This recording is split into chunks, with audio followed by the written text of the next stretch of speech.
фардо раҳмонов низ сафар дорад ба Федератсияи Русия, шаҳри Москва. хоб, ман дар инҷа мегузорам мақоларо, то ки шумо бубинед. умедворам ки шумо хоб ин манзараро мебинед. эмомалӣ раҳмонов ба Москва меравад. раиси ҷумҳури Тоҷикистон рӯзи 9 май ба Москва хоҳад рафт. абдулфаттоҳ шарифзода, роҳбари хадамоти матбуоти президенти Тоҷикистон, рӯзи 5 май ба Радиои Озодӣ гуфт Эмомалӣ раҳмон дар маросими бахшида ба Иди Ғалаба иштирок мекунад. ӯ афзуд, дар ҳошияи гашти низомӣ мулоқоти раиси ҷумҳури Тоҷикистон бо Владимир Путин, президенти Русия, дар назар аст ва эҳтимол мавзӯи ҷанҷоли охир дар марз ба Қирғизистон баррасӣ шавад. хоб, дигари мулоқотҳо, гуфтушунидҳо дигар табиист ки бояд рафта назди хоҷаи худаш як гузорише дар онҷо диҳад дигар. хоб, ба ҳамаи шумо пас маълум шуд ки фардо раҳмонов ба шаҳри Москва сафар мекунад. майра инҷа мегирам. дар сафарҳои охири раҳмонов ҳаракати сиёсии гурӯҳи 24 се маротиба дар Федератсияи Русия ба раҳмонов мулоқот дошт. суҳбатҳо, аксҳо, пешвози махсус ва дигар барномаҳое ки доштем. клик кардан ё ки акси раҳмоновро дар ҷойҳои одамгузар гузоштан, барои мардум огоҳ кардан ки раҳмонов як роҳбари дастбахун аст. ва имсол тасмими ҳаракати сиёсии гурӯҳи 24 ин аст ки мо дар ин барнома иштирок нахоҳем кард, ба хотире ки баъд аз рабурдани қазияи Шаҳобиддин Бадалов то замоне ки мо як ҷавоби расмӣ аз ҳукумати Русия нагирем, феълан барномаҳои сиёсӣ, мулоқотҳо хомӯш карда мешавад. як муддат то замоне ки ҳукумати Русия бо таври расмӣ ҷавоби расмӣ чӣ тавр рабурда шудани Шаҳобиддин Бадаловро барои мо ё тавассути почта ва ё тавассути суҳбати телефонӣ расман қазияро баланд накунад, нишон надиҳад, мо ҳеҷ барномаи сиёсие дар Русия айни замон нахоҳем дошт. албатта дар рафти ҳаракат, дар рафти боз ҳам мубориза, боз ҳам мебинем Федератсияи Русия дар ҷавоб чӣ барои мо метиҳад. ва ин ҷо мо гузоштем ин қазияро ба худи мардум. қазияҳои муҳим зиёд аст, аз ҷумла ворух, мушкилоти марзӣ ва дигар мушкилотҳо. аммо имрӯз чандин саволҳое ки дар зеҳни шумо бародарон мебиёд ки биё бирем тока як гап мезанем, чанд муддат ҳарф мезанем, биё бирем мулоқот кунем, биё бирем хоб коре бикунем, анҷом диҳем. аллакай мардум омода шуд, мардум пухта аст, мардум медонад. марҳамат, як гузина, як барномаи хубе рӯи даст. ва саволи аввал ман барои ҳар яки шумо аст ки оё дар мулоқот бо Раҳмонов шумо чӣ хоҳед гуфт? кадом саволҳоеро барои Раҳмонов медиҳед? агар рафту фардо Раҳмонов баъд аз мулоқот дар Кремл, баъд аз ҷашн гирифтани Иди Ғалаба 9 май як ҳавзаеро интихоб карду муҳоҷиронро даъват кард ки Раҳмонов фардо бо муҳоҷирон вомехӯрад. ва шумо чӣ кореро анҷом хоҳед дод?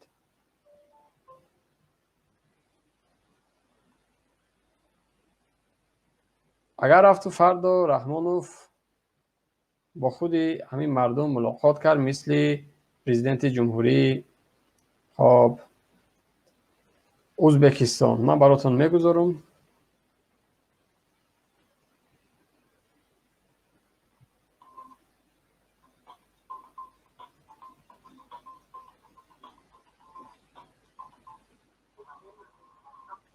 хоб,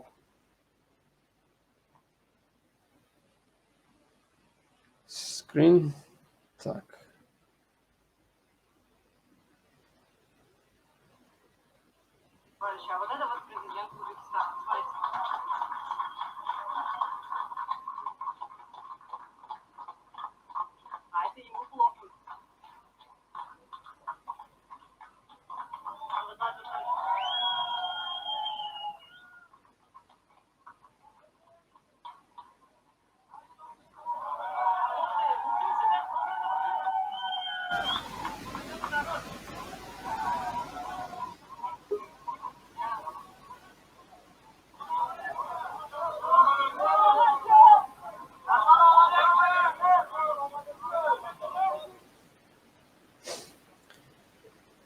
خب دیدین دوستان عزیز، سال گذشته بود اگر خطا نکنم،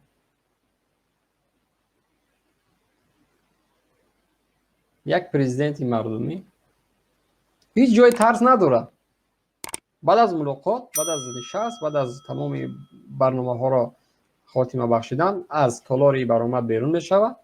ناگهان یک گروهی بزرگی از مهاجرا را میبینه و میبیا به نزد اون مهاجرا چیکار میکنه؟ یک ملاقات میکنه. فقط دست یا بالا میبرداره، سلام علیکم میگه، امیدوارم خوب باشین دیگه، به همین خلاص. مردم از این راهبر راضی.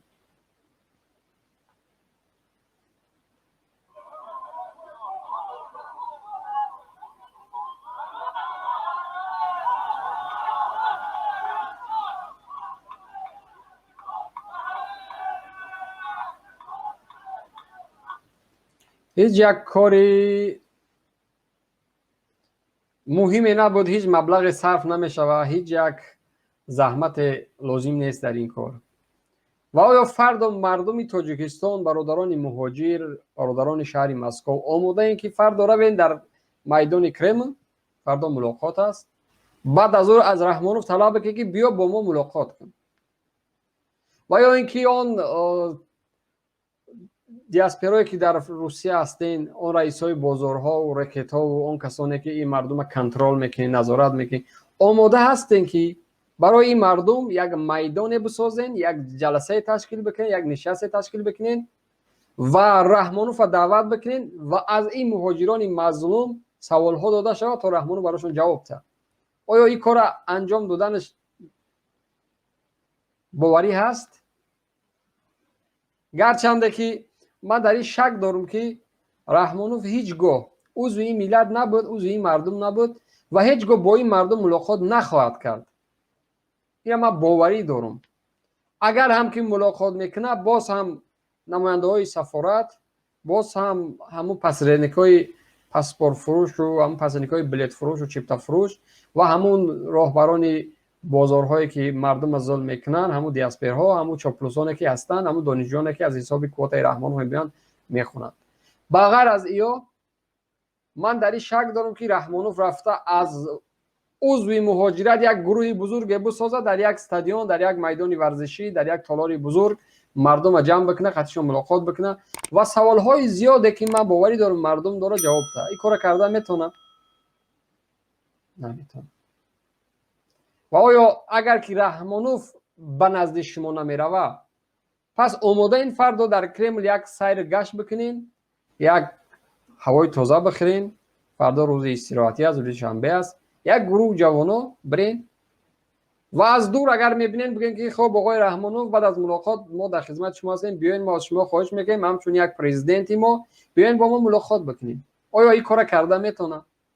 ده ها و صدها آیا هست که ما باوری دارم که مطمئنم هستم که رحمانوف هیچگاه این کار نخواهد کرد، چون از این مردم ترس داره، چون میدونه سوالهای مردم براش میتگی جواب دادن نمیتونه، چون میدونه که 30 سال در قدرت بودن خودش یک جنایت هست، خودش یک خیانت هست به این مردم. میدونه که 30 ساله جواب این همه سوالها رو چگونه باید کرد. حتی در داخل وطن آماده نیست با یک عضوی همین مردم ملاقات بکنه بغیر از او صحنه سازی ها. اگر میکرد چرا دیروز در واروخ مشکلات بود، لااقل در رسانه نبرآمد توسط نوار از این مردم همدردی بیان بکنه؟ آیا کرد؟ نکرد. و ده ها سوال های دیگه در ذهن هست که من هنگام پیوست کردن شما در استودیو از شما سوال میکنم و شما فردا اگر رفت و رحمانوف ملاقات کرد، به رحمانوف چی سوال دارین و چی چیزی رو از این رحمانوف انتظارین؟ همچون یک پرزیدنت، همچون اون یک افسانه هایی که برای ما و شما میخونن در وطن، در تمام رسانه ها، شبکه ها، خب دیگر شبکه هایی که رب به حکومت داره و پیشوای مردمی، راهبری عادل، فرزانه ملت، پدری ملت، این آن و ده ها سطح عنوان دیگه براش میتن. آیا هم یک شخصیتی بزرگ به گفت شما که گویا مردمی بوده است، البته مردم مهاجرت نیست، چی حق داره که با راهبر خود ملاقات بکنه، از مردم داخل دیده زحمت زیادتر انمی مردم خارج میکشه برای پیشروی تاجیکستان. از یک وزیر و رئیس بی سواد احمق دیده انمی مهاجری بیچاره مظلوم زیادتر برای فعال گرداندن موتور کشور زحمت و مهنت زیادتر میکشه. یک رئیس در یک روز چند ساعت کار میکنه؟ چند ساعت؟ هیچگاه 8 ساعت در اتاق کاریش نیست. هیچگاه 8 ساعت برای ملت کار نمیکنه. نیمی اون 8 ساعت در عبید است، در بهترین غذاها است، در شکل در سیر و گشت کردن است، در ملاقات های از کی پول بگیریم از کی پول بتیم است. اگر 3 ساعت یا 4 ساعت در دفتر کاریش پیدا میکنی اصلا نمیکنی. اما یک مهاجری بیچاره از ساعت 6 صبح 5 صبح از خواب بلند میشوه تا غذا بخوره، تا راه روه، چون از اتوبوس به مترو، از مترو پیاده دیگر تا ساعت 8 صبح اگر کسایی که رسمی کار میکنن باید در جای کار باشه و او راننده اتوبوس باید از ساعت 3 شب بلند شوه تا ساعت 5 یا که 4 بده در ایستگاه اتوبوس تا از اونجا مسافرها را ببره. و اون کسایی که شبانه در مارکت ها کار میکنن، شبانه در کارخانه های بزرگ کار میکنن، اونها به حساب چند ساعت اینها خواب دارن، چند ساعت کار دارن. از ساعت 6 صبح بلند میشود تا ساعت 11 12 شب در کار است، در راه است، در غذاپزی است و در دیگر است. تصور کنید یک مهاجر چقدر زحمت میکشه. آیا رحمانوف آماده است که زحمت این مهاجرا را به چشم بگیره، به نظر بگیره، یک روز را انتخاب بکنه فلان روز من آمادم با رحمانوف با مردم مهاجر خود یک ملاقات داشته باشم؟